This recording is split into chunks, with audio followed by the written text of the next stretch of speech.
यो चस्मा विश्वेश्वर प्रसादको पुरातन दोषी चस्मा होइन।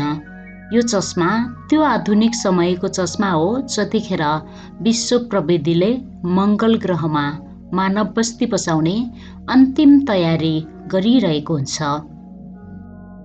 वीरबहादुरलाई छोराले अमेरिकाबाट रङ्गीन चस्मा उपहार ल्याइदिएछ।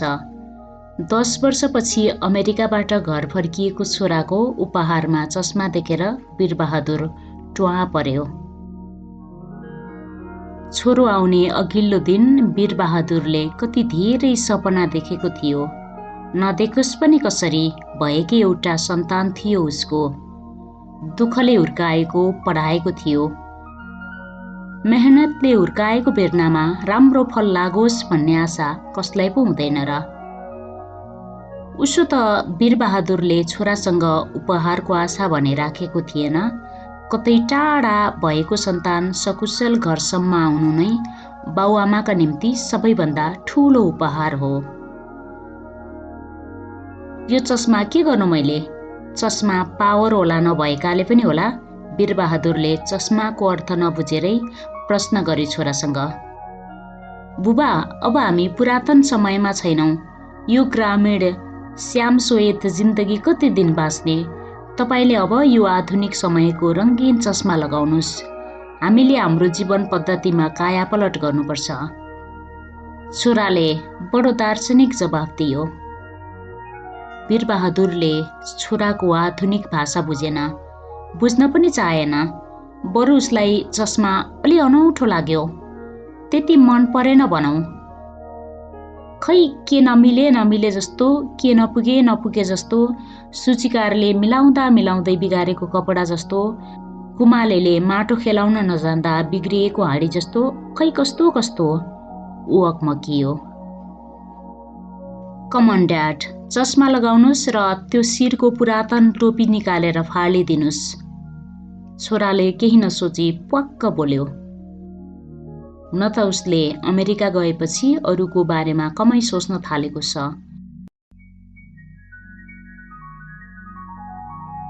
ऊ हरेक परिवेशलाई ऐना सम्झन्छ र आफूलाई निहाल्छ। यो उसको अहमता हो, तर ऊ यही विशेषतालाई आफ्नो महानता सम्झन्छ। जीवनमा दुःखभन्दा धेरै ठुलो अभिशाप हो सुख। तितोभन्दा गुलियोले बेफाइदा गर्छ, तर मान्छेले सुख नै रोज्छ, गुलियो नै खोज्छ। वीरबहादुरको छोरो आधुनिक समयको मान्छे। आधुनिकताको चरम उत्कर्षभन्दा फरक रहने कुरै भएन। के अरे, शिरको टोपी फाल्ने? यो टोपी मेरो इमानको सगरमाथा हो। बरु तेरो चेस्मा चाहिएन, टोपी फाल्दिन। वीरबहादुर पहिल्यैदेखि कडा स्वभावको छोराको कुरा किन पो सुन्थ्यो र? वाट? यो चस्मा मेरो पनि इमानको चस्मा हो। मैले साथीहरूलाई तपाईँको यो पाके जीवन पद्धति कसरी देखाउँ, कसरी सुनाउँ? मेरो ड्याड गाईको भकारा सोहोर्छन्, घाँस काट्छन्, गाउँमा बस्छन् भनेर। प्लिज ड्याड, अब समय तपाईँहरूको होइन, यो हाम्रो समय हो। तपाईँको समयमा के गर्नुभयो यो विषयमा मेरो कुनै गुनासो छैन, तर अब समय आधुनिक भइसक्यो। समयअनुसार चल्न सक्नुपर्छ मान्छेले। समयकै एक किस्सा हौँ हामी। अब पुराना दिनहरूलाई पुरातन कुराहरू सम्झेर महानता नबन्नु, ती त अन्धकारहरू हुन्। माता पिताका लागि सन्तान सर्वस्व हुन्। वीरबहादुरले सोच्यो, मेरो सर्वस्व भन्नु नै यही एउटा पिप्सो त हो। छोराको तर्कसँग असहमत हुँदै पनि वीरबहादुरले सन्तान सुखको लागि एकपटक फेरि हार्यो। जीवनमा हजारौं पटक यसरी नै वीरबहादुर हारेको छ छोराको खातिर। उसले शिरको टोपी त फुकालेन, तर चस्मा लगायो। रङ्गीन चस्माले दुनियाँलाई रङ्गीन होइन, अझै श्याम बनाइदियो। वीरबहादुरले बुझेन, हेर्दा रङ्गीन देखिने यो चस्माले किन दुनियाँलाई घुर्मैलो र मधुरो बनाइदियो? बुबा, अब तपाईँ बुढो हुनुभयो। हामी गाउँमा होइन, सहरमा बस्नुपर्छ। कसो अरे गधा, तेरो बाउ बुढो भयो अरे? नाप्याछस् तैले? 10 वर्षदेखि नाकमुख नदेखाउँदा कसले पाल्यो मलाई? अझै आफ्नै पौरखले डुडीले डुब्ने गरी दुध भात खान पुर्याइरहेको छु। जमानामा 2 मुरी धान थाप्लोले उचालेर बाँदरे भिरमा एक ठाउँ पनि नबिसाई ढिकुटीमा बिसाउने मान्छे हुँ। खार्दा खार्दैको एक मानो सङ्लो घिउ तन्तन पिउने ज्यान हो मेरो। तेरो बाउलाई अझै 20 वर्ष ठागेले छुँदैन। मर कहाँ जान्छस् जा, तनाउँदा पनि बाँच्छु, घिउ भात नै खान्छु। छोरो केही भन्दै थियो। बुढो शब्द सुनेर वीरबहादुरको पारो तातेर आयो। छोराको कुरा बिचमै काटेर खड्किहाल्यो। सबैलाई सधैँ जवान भइरहन मन लाग्दो रहेछ, वीरबहादुर पनि अछुतो रहेन।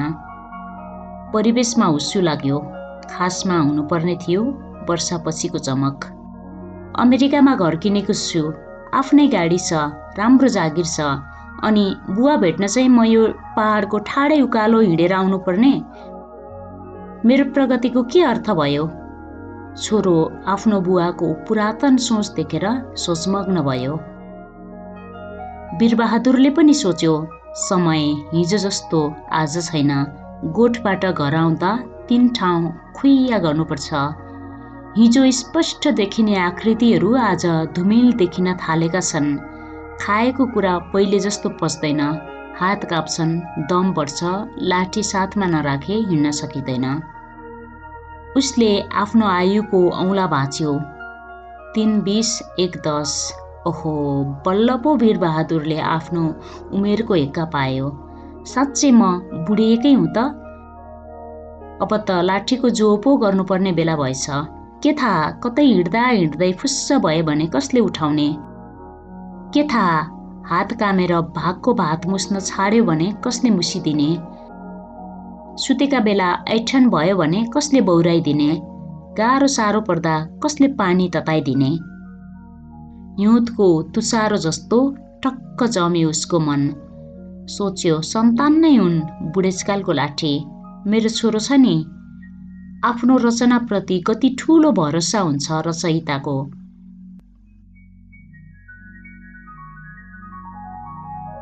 क्षणभरमै नौनी बिलाए जसरी वीरबहादुरको मन पग्लियो।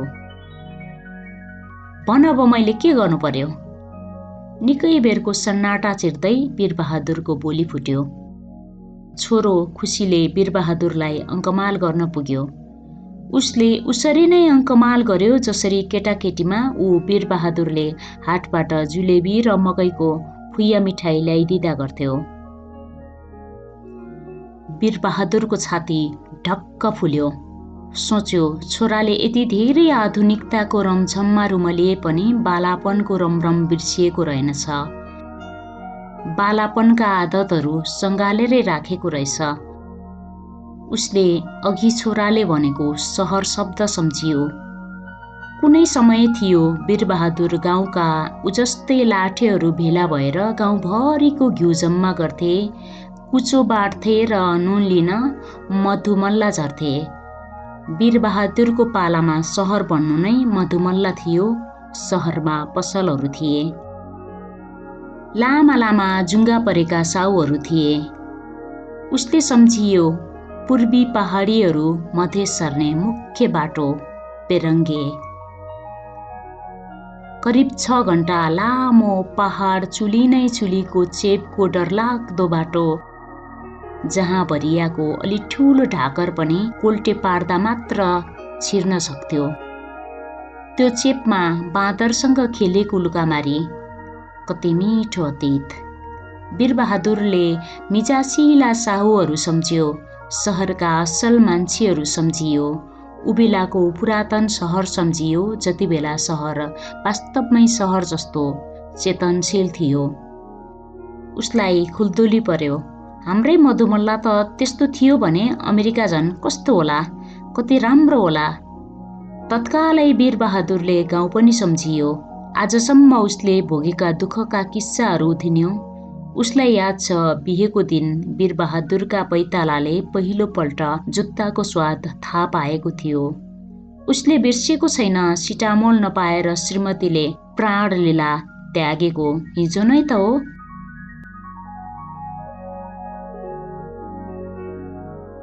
मर्दा पर्दाका जन्ती मलामी भएर मात्र के गर्नु? बल नभए मुखमा माड लाग्दैन। सुन हुन्छ गाउँमा नुन हुँदैन, कुटो कोदालो नगरे जीवन बेसुरो लाग्छ, उकाली ओह्राली पहाडका पर्याय हुन्।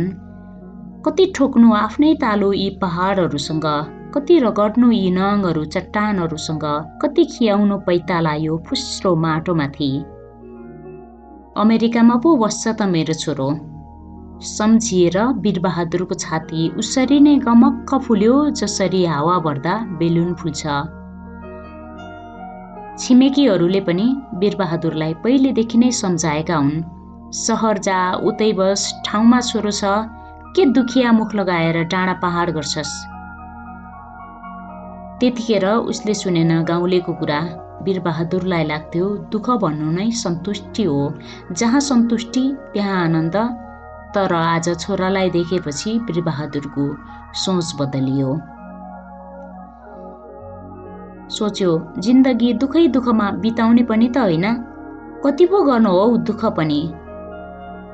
उसो त जमानामा वीरबहादुरले के पो गरेन, एक छा खाएर साउको खेत पो जोतेन कि, 1000 ऋणका लागि हलिया पो बसेन कि, घाँस काट्दा कैयौं पटक घाँससँगै आफ्ना औलाहरू पो काटेन कि।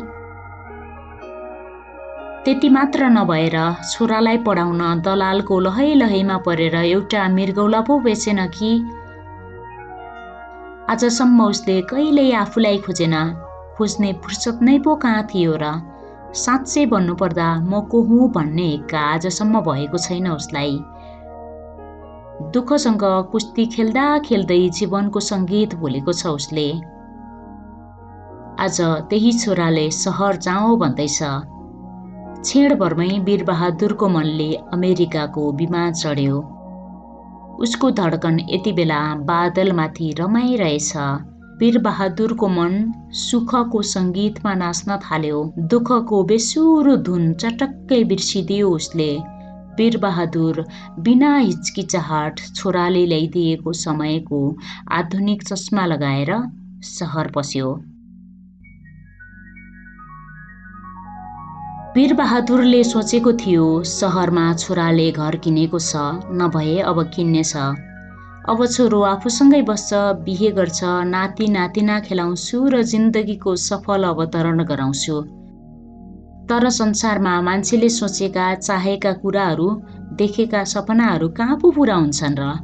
वीरबहादुरले सोचे भन्दा ठिक उल्टो भइदियो समय। न छोराको सहरमा घर थियो, न बनायो नै, न त बिहे नै गर्यो, न त वीरबहादुरले नाति नातिना खेलाउन पायो। बरु कल्पना भन्दा धेरै परको घटना घट्यो। यही हो अब तपाईँको संसार, यही रमाउँदै गर्नुहोस्। तपाईँ जस्तै अरू बुवाहरू पनि हुनुहुन्छ, म आउँदै गर्छु। मेरो अमेरिकामा धेरै काम छ, अहिले अमेरिका लान सक्दिनँ तपाईँलाई। सहरको बानी पनि त पर्नु पर्यो, पछि बानी परेपछि लिन आउँछु। छोराले त सहरमा भनेको यति मात्र थियो, तर वीरबहादुरको मनले त्यतिखेरै आफ्नो सन्तान गुमाएको सम्झियो। जिउँदै हुँदाहुँदै आफ्नै छोराको काजक्रिया गर्यो र लाचार भएर सन्तान हुँदाहुँदै आफू अपुताली भएको कल्पना जस्तो लाग्ने तितो यथार्थ स्वीकार्यो। सानो चोटले कति ठुलो पीडा दिन सकेको होला, सायद भरोसा धेरै भएर पो हो कि। भरोसा धेरै गरिएकाबाट पाएको सानो चोट पनि पहाड जत्रै हुन्छ भन्छन्। क्षणभरमै वीरबहादुरको जीवन उस्तै बेसुरो भयो जतिखेर ऊ सन्तान नहुँदा भएको थियो। हर्षले नाचिरहेको उसको मन क्षणभरमै उचाड मरुभूमिमा अवतरण भयो। हुन पनि त हो, सन्तान नहुने बेसहाराहरूका लागि हो वृद्धाश्रम। वीरबहादुरको त योग्य छोरो थियो, कसरी पो मान्छ र वृद्ध बाउआमाको मन जब आफ्नै सन्तानले आफूलाई सहारा दिन सक्दिन भनेर आश्रम पुर्याउँछन्। अझ पूर्वीय संस्कृतिमा मातापितालाई भगवानको जीवित अवतार मानिन्छ। त्यतिखेर बल्ल बुझ्यो उसले, छोरालाई मैले दुःख पाएकामा होइन, म बाँचेकामा पो समस्या रहेछ, चिन्ता रहेछ।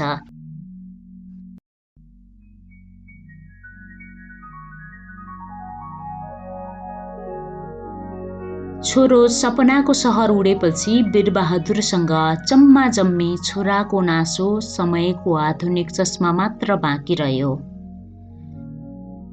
वीरबहादुरको हातमा अब उसको पुरानो घङ्गरुको लाठीको साटो आश्रमले दिएको प्लास्टिकको लाठी पर्यो, जसले उसलाई सहारा दिन सक्दैन। कुनै समय उसको इज्जत छोप्ने स्वाभिमानको टोपी थियो, जसको ठाउँमा अब समयको बेअर्थी चस्मा पर्यो। कुइनाबाट दुध चुहाउँदै भात खाने उसको भागमा अब आश्रमले दिएको अलिकति पातलो मसुरको दाल र प्लास्टिक सपाए जस्तो लाग्ने बेस्वादका भातका सिताहरू परे। गाउँमा हुँदाको ताकत र उसको रबाफ माटामै मिल्यो। सहरका न उसलाई कसैले चिने, न उसले नै कसैलाई चिन्न सक्यो, न चिन्ने प्रयत्न नै गर्यो। गाउँमा वीरबहादुरको भजन मण्डली थियो, जहाँ शुद्ध गाउँले अर्ग्यानिक भजनहरू सुन्न सकिन्थ्यो। सहरमा भजन मण्डली त छ, तर भजनको साटो सन्तान गुमाउनुको बिरहभन्दा अरू केही गाइँदैन। आश्रममा वीरबहादुरले सयौं अरू वीरबहादुरहरू भेट्टायो, जोसँग उसका बेताहरू मिल्थ्यो, तर भावना मिल्थेन।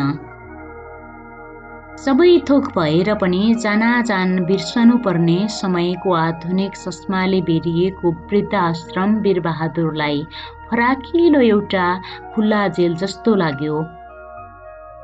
ऊ आफ्नै गाउँ फर्किएर पाखा पखेरामा बुढ्यौलीको बुर्कुसी मार्न चाहन्थ्यो, तर छोराको आधुनिक समयले गाउँको नाम निशानै मेटाइदियो। बिहान सखारै उठेर पँधेराको शुद्ध पानीले मुख धुने वीरबहादुरलाई सहरको फोहोर, त्यो पनि कहिले देखेको बासी पानीले मुख धुन दिग्मेघ लाग्यो। पाइखाना जाँदा लाइन बस्नु पर्यो। दिनै जसो बाख्राका पाठासँग लुकीडुम खेल्ने उसलाई बिस्तारा नजिकैको झ्यालबाट तल सडकमा कुकुरले छाउरा घिसारेको हेरेर चित्त बुझाउनु पर्ने भयो।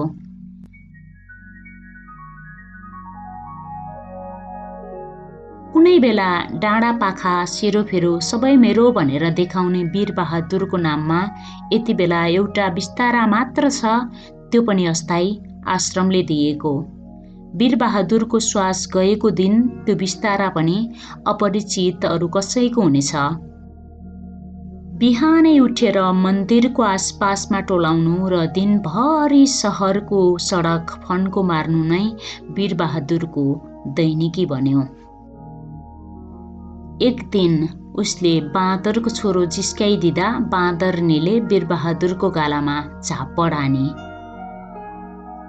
कुनै बेला वीरबहादुरको छोरो सानै हुँदा छोरालाई कसैले पिटिदिएछ। त्यो दिन वीरबहादुरले आफ्नो छोरो पिट्नेलाई भक्कुमार पिटेको थियो। आज बाँदरका आमाको खस्रा औलाहरूको झापड वीरबहादुरका गालाले स्पर्श गर्यो। त्यो झापडले वीरबहादुरको तनमा पीडा भएन, तर उसको मन भने खुब दुख्यो। दिनभर रोयो ऊ। सायद सन्तान मोह अझै मरेको थिएन उसमा। बाँदरनीले वीरबहादुर रोएको दिनभर हेरिरही। बिस्तारै बाँदरका छोराछोरीहरू अब वीरबहादुरका पनि छोराछोरी भए। ऊ बाँदरको छोराछोरी उफ्रेको नाचेको हेर्छ र आफ्नो छोराले केटाकेटीमा नाचेको सम्झन्छ। खानेकुरा दिन्छ, खेलाउँछ। उसले बाँदरका सन्तानलाई प्रेम गर्यो, यो कुरा बाँदरकी आमाले बुझी। उसले चुपचाप स्वीकारी। दुनियाँमा मातृत्वको भाषा एउटै हुँदो रहेछ, चाहे उच्च चेतनाको खोल ओढ्ने मान्छे होस् या अन्य प्राणी, जनावर नै किन नहोस्। मन्दिर नजिकै पवित्र नदी छ। पवित्र नदीको पानी हेरेर वीरबहादुर बारम्बार तर्सिरह्यो। नदीमा फोहोर बग्छ कि पानी? कि आधुनिक समयको आधुनिक पानी हो यो? उसले कहिले ठम्म्याउन सकेन। उसो त सहरमा श्वास फेर्न पनि वीरबहादुरलाई सकस परिरहेको छ। श्वास फेर्दैछु कि धुवाको मुस्लो, ऊ छुट्याउन सक्दैन। सडक पेटीमा छाडिएका बुढा चौपायाहरू देख्दा वीरबहादुर सोच्छ, वैश्य हुँदा यिनको दुध कसले खायो होला? यिनको दुध बेचेर कति पैसा कमायो होला उसले? तर आज खै यिनीहरूको मालिक। अनि ऊ आफूलाई निहाल्छ। उसले पनि त बल वैश्य हुँदा आफ्ना सन्तानलाई आफूलाई बिर्सिएर प्रेम गरेको थियो। आफू भोकै बसेर सन्तानको पेट भरेको थियो। तर खै सन्तान आज के फरक छ आफू र यी बुढा बेसहारा चौपायाहरूमा? उसले बारम्बार कोसिस गर्दा पनि बुझ्न सक्दैन किन मान्छेमा पशुत्व बढ्दैछ। के रङ्गीन समय भन्नु नै मानव पशु भन्ने र पशु मानव भन्ने प्रक्रिया हो? सडकका पेटीमा फोहोर प्लास्टिकका बोतल बटुलेर गुजारा टार्ने सडक बालकहरू वीरबहादुरका लागि अब खुल्ला पुस्तक भएका छन्। ऊ दिनभर तिनै पुस्तकहरू पढेर जीवनको अर्थ बुझ्न थालेको छ। सडकमा भौतारिँदा कति पटक वीरबहादुरले मान्छेको लास देखेको छ। यसरी सडक पेटीमा मरेका मान्छेहरू देख्दा उक्त लासमा ऊ आफ्नै अनुहार देख्छ। ठुला ठुला महलको अघिल्तिर पुग्दा वीरबहादुरलाई लाग्छ यी मान्छेको मेहनतका महलहरू होइनन्, यी त तिनीहरूका समाधिस्थल हुन् जहाँ एक दिन तिनै मान्छेहरूलाई आफ्नै आडम्बरले पुरेर मार्नेछ। सफाचेट मान्छेहरू देख्दा वीरबहादुरलाई लाग्छ पापको आधुनिक मोसो दल्नेहरू यिनै हुन्। सुकिला मुकिलाले नै आफूलाई सफाचेट राख्न र अरूलाई फोहोर दलिदिन्छन्। वीरबहादुरले बुझ्यो सहरियाहरूको मन कालो, गाउँलेहरूको तन। सहरियाहरूको तन सेतो, गाउँलेहरूको मन। सहर वीरबहादुरले देखे जस्तो सोचे जस्तो सहर छैन। सहरमा जीवन छ तर गाउँको जस्तो प्राण छैन। सहरमा भोक छ तर गाउँमा एक साग खाँदाको सन्तुष्टि छैन। सहरमा अथाह छ तर गाउँको जस्तो पूर्ण छैन। प्रविधिले सहरलाई संसारसँग जोडेको छ तर गाउँ जस्तो नजिक छैन। गाउँमा ऐँचो पैँचो चल्छ, सहरमा तानातान। गाउँमा माया ममता छ, सहरमा काटमार। गाउँलेहरू भोकसँग डराउँदैनन्, सहरियाहरू भोकले मर्छन्। सहरमा रूप छ, गाउँ जस्तो रङ्गीन छैन। सहरमा वाद्यवादन जति पनि छन् तर गाउँ जस्तो सङ्गीतमय छैन। सहरमा फुल छन्, गाउँ जस्तो सुवास छैन। वीरबहादुरलाई लाग्छ पक्कै गाउँ भगवानले बनाएको हुनुपर्छ। त्यसैले त हरदम गाउँ चेतन छ, जीवित छ, पीडा छ र सुख पनि। वीरबहादुरलाई थाहा छ सहर मान्छेले बनाएका हुन्, त्यसैले सहरका मानवमा पशु आचरण छ्यापछ्याप्ती भेटिन्छ। मुर्दा जस्तो छ सहर। सहर त अचेतन ढुङ्गो भइसकेछ। उसले मन बुझाउँछ सायद समयको आधुनिक सहर यस्तै होला। सहरमा सबै शिक्षित छन्, लेखपढ गर्न जान्दछन्। नामको अगाडि डिग्री झुन्ड्याउनेहरू गल्ली गल्लीमा ठोक्किन्छन्। ऊ अचम्ममा पर्छ नामको अगाडि डिग्री झुन्ड्याउनेहरूले किन कामको अगाडि चाहिँ बदनाम झुन्ड्याइरहेका होलान्। ऊ देख्छ चेतनाले मान्छेलाई अचेतन पो बनाइरहेछ। ऊ सोच्छ किन चेतनाले मान्छेलाई चेतना शून्य बनाइरहेछ। उसले जति प्रयत्न गरे पनि बुझ्दैन के चेतनाको आधुनिक रूप अन्धो हुनु हो। ऊ प्रश्न गर्छ चेतनाले त आँखा खोल्नुपर्ने होइन र? सहरले खोज्ने र दिने भनेको पैसा मात्र हो। सहरका लागि पैसा सबै थोक हो। वीरबहादुरको पुरातन दिमागले यो कुरा पनि बुझ्दैन आधुनिकता भन्नु नै पैसाको प्रचुर पहुँच हुनु हो। वीरबहादुरलाई समयको रङ्गीन चस्मा फाप्दैन। भनिन्छ दुनियाँलाई बेरूपको देख्नुभन्दा अन्धो हुनु जाति।